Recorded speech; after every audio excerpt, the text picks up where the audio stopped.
Hello everyone, welcome to the one more video session of ARM. This is Vasant Naik from Canara Engineering College. Students, in this video you will be going to study CPSR. In my previous video, I have given an introduction to the CPSR. CPSR means Current Program Status Register. Current Program Status Register. Actually, it is a flag register. So, in this video, I will explain you what is a CPSR. CPSR is a 32-bit register. It resides in the registry file. So, CPSR, a 32-bit register can, here 32-bit register is divided into actually 4 fields. One is a flag field, second one is a status field, extension field and control field of 8 bits. Out of this, status field and extension fields are reserved. And control field gives information about operating modes of your processor, then type of interrupt, fast interrupt, whether the processor is there in the fast interrupt mode or normal interrupt mode, whether the processor is using thumb instruction or normal instruction. All this information it will give. Other than that, we have something called as a flag register, which contains various flags. So here there are different types of flags. You can see N, Z, C, V, Q, J. Now N means negative flag, somewhat equivalent to sign flag of Intel. 0 flag, Z is 0 flag, C is carry flag and V is the overflow flag. So C is carry flag will set when there is a carry from the MSB of the result. 0 flag will be set when the arithmetic and logical operation results in 0. N flag will be set when the number is a negative or positive signed number. Now V flag will be set when the results overflows or when the number overflows, then this flag will be set.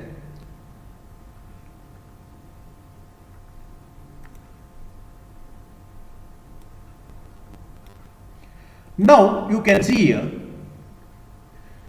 as I said, these are called as a condition flags. Based on the condition flags, various conditional instructions will be executed, like example, branch if carry, branch if no carry, branch if 0, branch if no 0, something like that. Various conditional instruction will be executed. So as I said, N is will be activated when negative results from ALU, 0 will be activated when the 0 results from ALU, C will be activated when there is a carry, V will be activated when there is a overflow, and other than that we have 2 more flags, that is, one is called a Q, ALU operation. When the ALU operation is saturated, this flag will be activated, and J flag will be activated when processor in a condition where it will execute Java bytecode. That condition is called as a ZASL.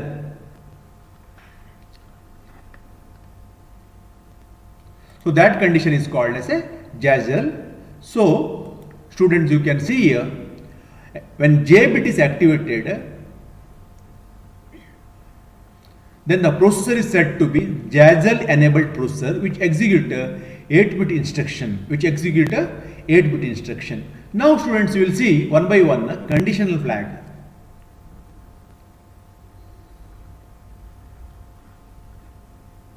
So as I told, there are 4 important condition flags: negative equivalent to sign flag, 0, carry and overflow. First we will see what is the overflow flag.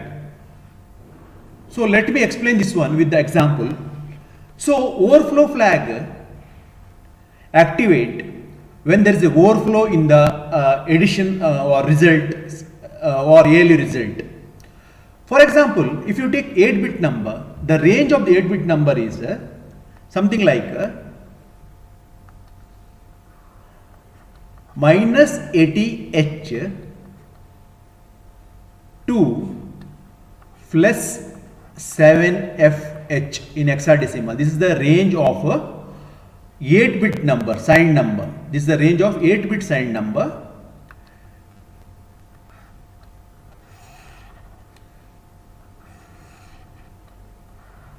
When any number results, or if the result of arithmetic and logical operation results in any number which is in the out of range of this number, then overflow flag will activate. For example, we will take the number now, like I want to add two numbers 40 and 42. So we know when you add two numbers, the answer is two positive number, answer will be positive. So let me write these two numbers in binary form.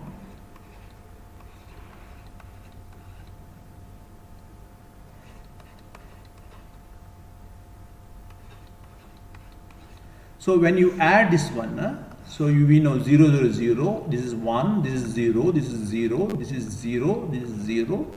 So this is 1, 1, 0 and carry 1. Now here you see, so here you see the most significant bit is 1.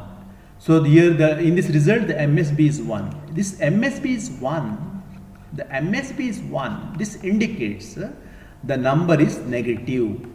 The number is negative, but according to this one, the two, when you add two positive numbers, the result cannot be negative. That indicates this results in overflow. This results in overflow, because you can see plus 82 cannot come in this range. The plus 82 will come out of this range. That time overflow flag. That time overflow flag will be set to 1.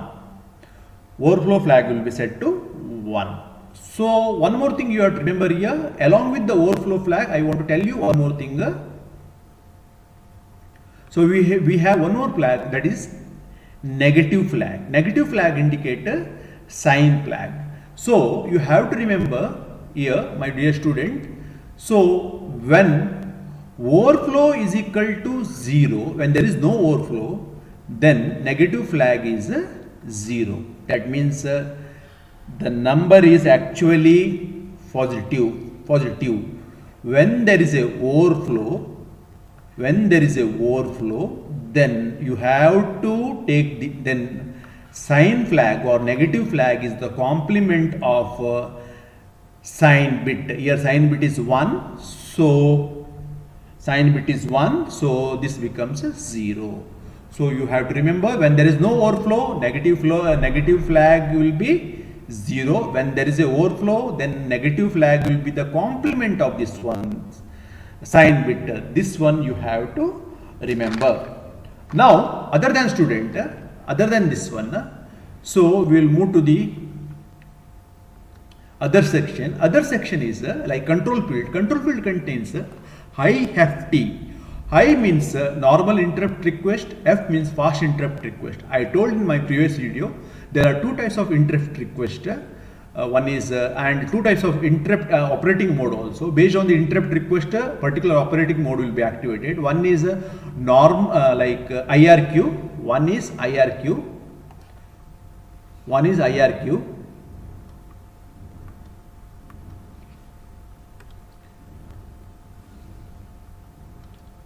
is IRQ, that is normal interrupt request. The second one is a fast interrupt request. I told you the difference between a normal interrupt and fast interrupt.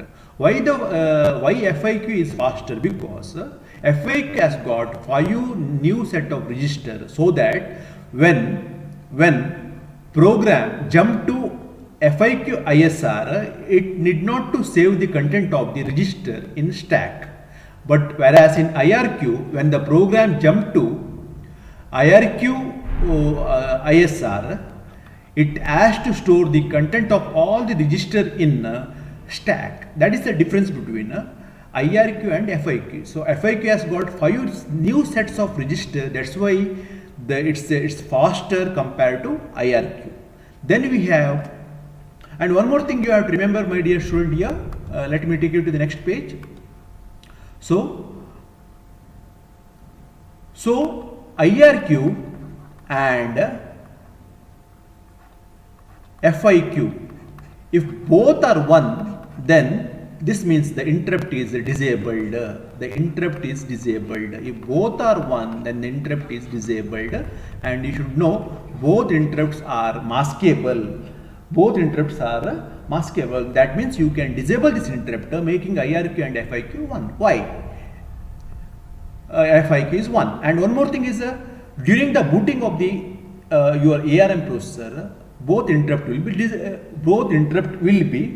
get disabled, because on reset both interrupts will be disabled, because your ARM7 or ARM processor on reset, it goes to booting mode. In booting mode, it has to, in booting mode or supervisor mode, in booting mode or supervisor mode, it has to execute various BIOS program. So during this execution, it doesn't want any type of interrupt. That's why during the booting, both IRQ and FIQ are set it to 1. That means both interrupts are disabled. That is the one thing. Next, the next bit is T. T indicates thumb state. Now, our ARM processor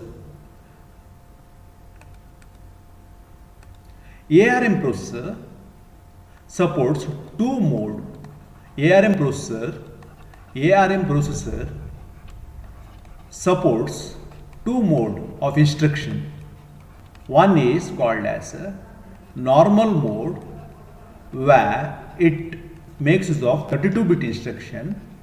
Second one is a thumb mode, where it makes use of 16-bit instructions. So normal mode, it makes use of 32-bit instruction, and these instructions are very powerful because it has got many features.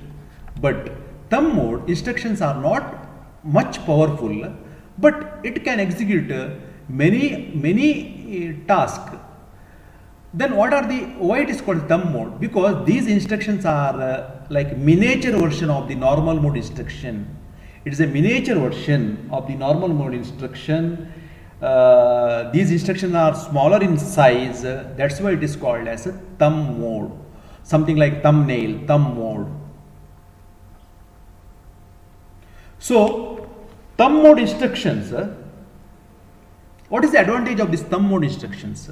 See, student, in every device need not to have like all the device, almost many device need not to have powerful. For example, if you are using some remote control. When you design a remote control, the cost is very important. The size of the remote control is important.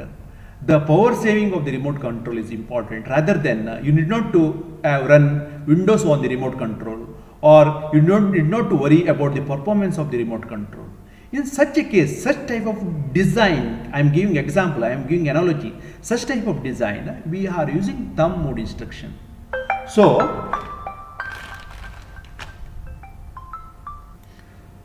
let me tell you the advantage of thumb mode. Now, in normal mode, all the instructions are 4 bytes. Just like imagine you have 1 KB memory. 1 KB memory means 1024 bytes. So 1024 bytes. And if you are going to store 4-byte instruction, it can store around 256 instructions. Suppose instead of this one, if you use thumb mode, in thumb mode, each instruction size is 2 bytes or 16-bit. You can store 512 instructions. So in 1 KB, you can store 512 instructions. This means code density will increase here. And actually, when you see this one, you need less memory if you use to store more code. If you use thumb instruction, when you say you are using less memory, or memory size is small, then circuit size is small, then cost of the circuit is small, and major point is power consumption of the circuit is small or very less, That is very important from the design of embedded system, or you can say that from the perspective point of embedded system, power consumption is a very important criteria. So in such a case, we are going to use thumb mode instruction or 16-bit instruction. 16-bit instruction, that is the one thing. So if t is equal to 0, on reset t becomes t bit becomes 0 here. If t becomes 1, it will move from normal state to thumb state. Here you can see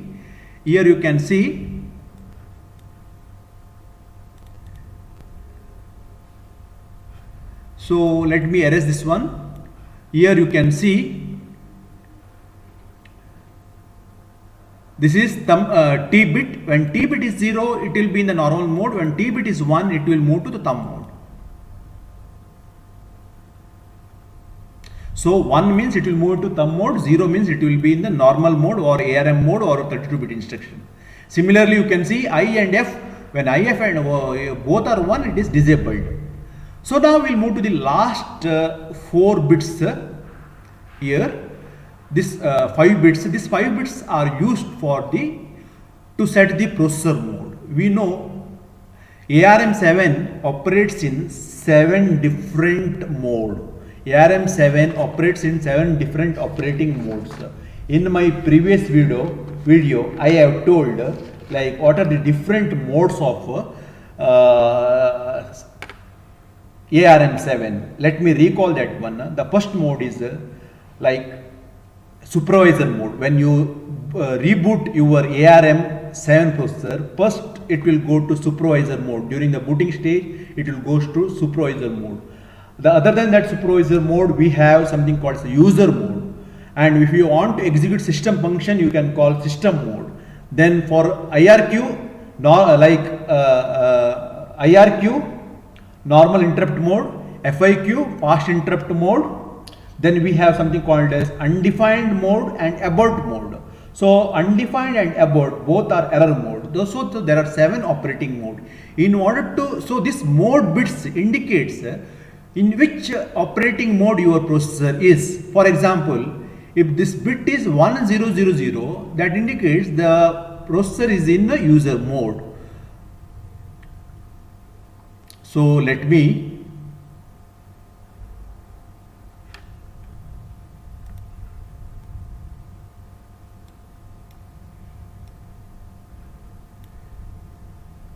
zoom this one bit.